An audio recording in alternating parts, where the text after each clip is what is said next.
Good morning and welcome to episode 421. On Instagram, I receive messages all the time like, "Hi, can I assist you in getting more interactions and followers? Contact me if you are interested." Now, why would someone send me a random message like this? And if you've been receiving these kinds of messages as well, then why would somebody send you these random messages? Actually, it makes sense because I don't have a high follower count on social media like my Twitter, my Instagram, and I have low followership. And so, because of that, I have low engagement, or at least relatively low engagement. That's when you compare me to other people. So, it's obvious why a social media manager or whatever it is they call themselves would look at my Instagram handle or my Twitter handle, or look at your Instagram handle or your Twitter handle and start sending you these sorts of messages. That's because it looks like you need their services.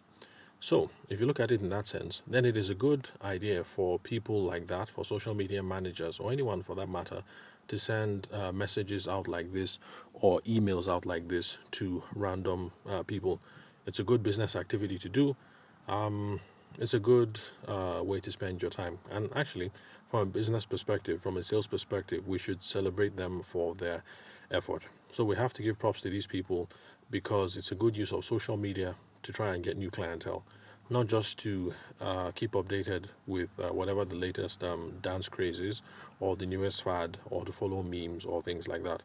So not like those things are a waste of time because it's good to use social media to unwind, but we should remember to try and use them for business as well because after all, Zuckerberg and all the other big boys and girls out there in the space set up these things precisely so that they could create these unicorns and make tons of money. So it's not a bad idea if we try and get in on our own, try and get in on some of the action, no matter what uh, social media app that you're involved on, or should I say involved on or involved in. Anyway, so in traditional sales theory, when people do these sorts of things, all these random messages and things like that, we call this act prospecting. Because prospecting is the act of looking for new people to talk to who might be interested in your product or your service. And that's precisely what that social media manager was doing when she sent me the message. And whoever it is that sent you the message in your DM or your email, that's precisely what they're doing. They are prospecting. Now, in the old days, prospecting meant you had to go from door to door, knock on people's houses or visit people's offices or go to their shops. But now with social media, people have taken some of that activity online and everything doesn't have to be offline. So people can prospect in the online space as well. Now, when you are using social media as an inbound strategy, it's a good thing to do.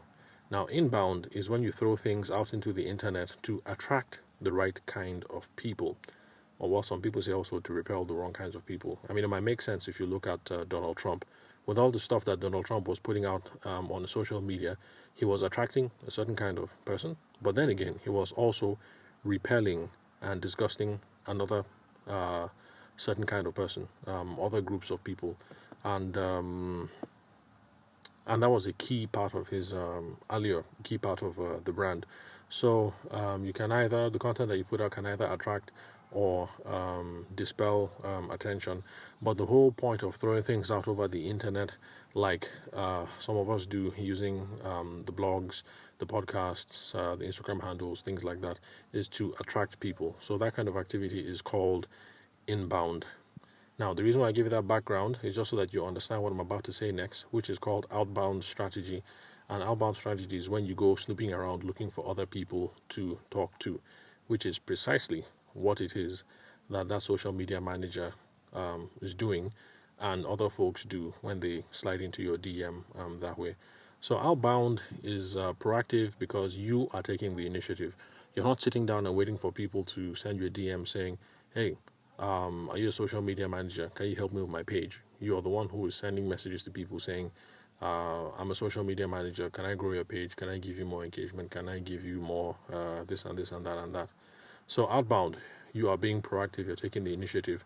Inbound is being reactionary in a sense because you have put out the bait, you put out the content, and you're waiting to respond and ride any engagement that flows from that. So when people reach out like this over the internet, what they're doing is outbound, what they're doing is prospecting. The reason why I'm giving you this background is just so that if this is your first time of hearing terms like this, whenever you hear these sorts of things in a business context, you're not going to get lost. You'll be able to situate yourself. So activities are either outbound or inbound. So you can think outward facing or inward facing. And if you're going to do the outbound thing, traditionally it's called prospecting. So this way, you're not going to get lost if you're listening to another business podcast or a sales podcast and you hear all of these terms. Now, I'm sure that if you're listening to this podcast, you've been engaging in some kind of activity, whether it's putting things on the internet and hoping to drive engagement back to you, or you've been trying to slide into people's DMs or send them messages. So props to you if you've been engaging in either of these kind of activities, especially if you've been trying to do something outbound and prospecting, because it requires a lot of courage. Prospecting really does. And that's because nobody likes being rejected personally. And that's what you're risking when you put yourself out in this way. And engaging in this kind of activity, that's outbound activity, is important because you need a healthy mix of inward-facing stuff and outward-facing stuff for the best results, because nothing works well all the time. And not all means of generating revenue, not all marketing activities are going to work the way that you want it to. So for now, especially now that we're all aware about how the algorithms work on these platforms, it's possible that right now 20 people are calling you every week off of the Instagram handle, and that's good until Facebook changes something about the algorithm, and then all of a sudden the calls drop down from 20 a week to maybe 2 a week, and then you start panicking. So that's the reason why it's good to have a healthy mix. So if the number of people who are calling in inbound drops, the number of messages drops, so long as you're doing some outbound, you'll be fine. You should be relatively fine. Or at least you're not going to be panic stricken if you have a healthy mix of inbound and outbound sales activities, and those work together to kind of give you a balanced result, because things ebb and things flow. So if customers from inbound are low, outbound might make up the difference, but it'll definitely stop you from panicking and getting depressed. Besides, all the businesses that we love and that we follow and that we buy from have both inbound and outbound teams. So this whole thing of people talking about inbound only and brand only and stuff like that, it's largely a myth. Because think about one company that all of us have known since we were kids, and you would think that they have no need for any sales game, and that's Coca-Cola. But Coca-Cola still has salespeople. I mean, imagine the big brand they have. They're the biggest brand and the most well-known brand world over. But Coca-Cola still has salespeople, and they still keep looking for new distributors. You think that people in their own situation would rest on the brand, take things easy, and then focus on inbound. But unfortunately, inbound branding, stuff like that, it doesn't work in perpetuity. That's why you still have to keep on the grind, keep on the hustle. And that's why Coca-Cola, Johnson & Johnson's, or even that favorite neighborhood store that you have over the at the end of your street that has been there for the last 5 years or 10 years or whatever. That's the reason why they're not going to rest on their oars. They're still going to try to they're still going to engage salespeople every now and then, because that's just the normal rhythm of things. So just like you have lungs and you breathe in, you breathe out, it's the same thing. Inbound, outbound, inbound, outbound, and that's how the whole system works, basically. So now that we have the congratulations out of the way, that's for this lady who sent me the message in my DM, and for those of you who send messages out to people, we have to make one subtle point. We have to examine what is the best way to go about prospecting and performing these outbound activities. Now remember, whenever we say outbound or prospecting, we are talking about going out of your way to look for customers, not sitting still and waiting for them to come to you. So it's not an effective way to look for customers by assuming that you know what they need. And if you remember, this lady assumed that what I was looking for was likes, and what I was looking for is engagement. Now, the reason why it's not an effective way to assume that you know what they need is because if your assumption is wrong, then there's no reason for the potential customer to keep talking to you. They'll just say no thank you, and then they'll move on. And even if your assumption is right, it might seem too presumptuous, it might seem too pushy, and lots of people are not comfortable continuing with a conversation that way, because people lock up when they're told what to do or what to think, especially in situations where there's going to be spending lots of money. I mean, put yourself in the frame of mind of our potential brides and grooms, our customers. So they could be dropping anything from 200K, 300K upwards just to end up doing business with us. And if you're just walking into the whole thing, telling them, no, you're right, no, you're wrong, do this, do that, trying to boss them around, it's not going to be a pleasant experience. Um, they're just going to lock up. So let's not assume that we know what it is that people want. So it's best to start the conversation by using open-ended questions and explore the vision that the client has, what they have in mind, the problem that they have, what their particular context is. You want to be asking questions like that. So in this scenario, instead of assuming that I had a problem, which was followers or engagement, and it kind of makes sense because if you look at my handle, you just see, oh, this guy, oh, he only has 180 followers, so he needs some more. So it's a rational assumption. But if she had asked a couple of questions, I mean, when she slid into my DM, if she had asked the question, changed nothing else but made it a question, do you have a problem with getting followers on Instagram? Another question could have been, do you think your lack of followers on Instagram is costing you money? Would you like more engagements on your posts? Is engagement a problem for you on XYZ social media? Why did you set up a social media handle? Any of these open-ended questions could have started a conversation going. Now, some of you are going to say, how do we know for sure that someone is going to reply to the question? And the thing is, you don't. You don't. And realistically speaking, only a small number of people respond, but that's not your problem, because what you're trying to do is you're looking for people who respond. Any kind of engagement is positive traction for what you're looking for, and then you just keep on working your way down the pipe. So that's just all you're looking for. Whoever responds, let's keep moving on through there. And because let's face it, when you do it the other way, there's also a high possibility that people are going to ignore. When you send a message in the DM telling them that they have a problem and that you know what the problem is. Because I, in fact, constantly ignore those kinds of people, especially all those people who have been peppering me with messages on Bitcoin and what's the other thing? Bitcoin, NFTs, and stuff like that. So I just ignore them. Oh, by the way, if this is your first time listening to the podcast and you want to hear what my own perspective on these sorts of things are, then you can scroll back past the over 400 episodes that we have so far, and there's a recording that I made on, I think I had NFT in the title. I think so.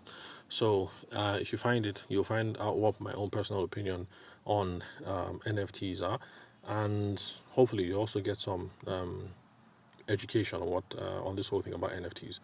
So whichever way that you do it, whether you assume you know what the problem is or you ask them questions, you try and get them talking about what the problem is, loads of people are going to ignore you anyway, so you have nothing to lose. So take the question route, try and ask the question. Now, we ran through, 5 or 6 questions, but you don't have to ask all these questions at the same time, and you don't have to do it in an interrogation-like style. Any one of these questions that you deliver with the right intent should be enough to start a productive conversation. So it's not about blasting them with questions. Ask one question, you wait, let them respond, and then you can move the conversation forward. So if this lady had tried a conversation like this with me, she would have discovered a couple of things. The number one, my goal for social media isn't likes and follows. Rather, what I'm looking for is paid speaking engagements, paid training engagements, and paid consulting engagements. That's what I'm trying to get out of social media, and this is how. So I use my social media as a portfolio to show off my body of work and my ideas when speaking to potential clients. And it's the same for the photography business. And that's why I've never been bothered about what the fad is or how to grow my account. Because my goal is just to have it as a portfolio so that when I'm speaking to a particular person and she says, can I see some of your photos? I'll be like, here, this is my handle. And it's also the same thing when discussing with people for training and consulting engagements. That's the whole idea. Like the first lady who got me to do training for what was that company? I'm sorry, I can't remember the company, but I remember the reaction anyway. She wanted to have a look at she actually did have a look at the social media before we met, and my lack of followers wasn't an impediment. But bottom line is, she saw the material, and by the time we got to our office, she started off the meeting by saying that, look, from what I've seen, I have no doubt that you are competent and you're going to be able to achieve what it is that we're going to set out to do. So the whole focus for the meeting was just figuring out what we hoped to achieve with our staff, and then after that to talk about the money. And it was one of the shortest meetings that I ever had, maybe 10, 15 minutes. And for me, it was vindication that this was my idea works. This whole thing of using social media just as a portfolio. And yeah, so anyway, so she had asked me those questions. She would have seen that that is my strategy for social media, is a portfolio. I'm just putting up stuff so that in the old days, if you were going to talk with a customer, you'd have a physical portfolio, you'd have a book with your pictures or a pamphlet with your packages or whatever. So I just put everything online pretty much. So the goal of my account is to show off my competence, to show off credibility, that I know what I'm talking about, and that I have the knowledge base to help. And so because of that, I'm okay with the organic traction that I get, which is maybe 2 to 5 followers a month organically, because I'm not focused on how many followers that I have, but my focus is on when I talk with people, do my handles make it easy for me to close the business when I'm having phone conversations with someone or physical conversations with someone. Now, the funny thing is this. If she had tried open-ended conversations and she discovered that what I was looking for was paying clients and not followers and engagement, I'm sure she probably has some knowledge base about how to solve that problem as well. But just like you, I'm not in the business of trying to help anybody sell me on anything, because I have my own money and I'm going to allocate it how well I please, and I'm not going to help you to sell me. It's your own job to sell well, and let's not expect our potential clients, our brides and grooms, to help us to sell them. So it's possible that she also has some knowledge to help out in this regard. But the thing is, we'll never know, because she insisted on starting off the conversation by saying, can I assist you in getting more interactions and getting followers? So I responded the same way that any of you would have been responded, which was, I said, no thanks, I'm good, thanks for reaching out, and more power to your hustle. And thinking about it, actually my own response was polite, because most of you, I am assuming, would just ignore the message. In fact, some of you would not only ignore, some of you would block. Like, who is this person sending me a message? Like, where do I know you from? And so that's it basically. So outbound prospecting is not a bad way of looking for customers, so long as you know how to do it right. If you do it wrong, that's what you get. People ignore. Well, there's going to be lots of people ignoring. But too many people will ignore. Some people might block, and some people might send you nasty messages. So outbound prospecting isn't a bad way of looking for customers. It's actually good. But what you have to do is to try and do things another way to improve the chances for your success, and stop sliding into people's DM, assuming that you know what their problem is. So as a wedding photographer, in the wedding photography aspect of my business, I wouldn't just slide up to the bride or groom and assume that what they want is candid photography. I have to ask them and try and get a feel. Of course, if I say, do you like candid photography? They don't know what that means. But from asking questions like, what is the ideal vision for your wedding day?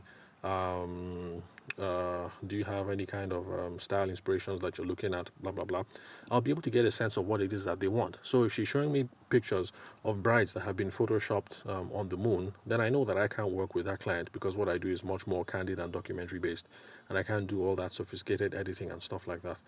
So don't assume that you know what the problem is. Ask, and the chances of you satisfying the client go drastically up. So for those of you who've been doing outbound prospecting, I'm sure you probably didn't know that that's what you were doing. Keep on doing what it is you're doing. There's an established art and discipline behind it, with principles and with rules. And there are people like me out there all over on the internet who can help you improve and refine these practices that you already are applying on your own day to day. So thank you very much for your time and attention. I'll catch you guys at the next recording. I hope you guys enjoy the holiday weekend. It's some Muslim festival here, I'm not sure, and we have a 4-day weekend. And of course, my wife is happy. She's ecstatic that she has a 4-day weekend. But of course, those of you who are hustlers like I am and married, I'm sure sometimes, when it's a 4-day weekend, you just sigh like, I was looking forward to some time to be able to work, and now everybody's home. So anyway, we thank God for family, we thank God for holidays, and we pray for the grace to be able to manage ourselves and our businesses better. So thanks guys for listening. Catch you at the next recording.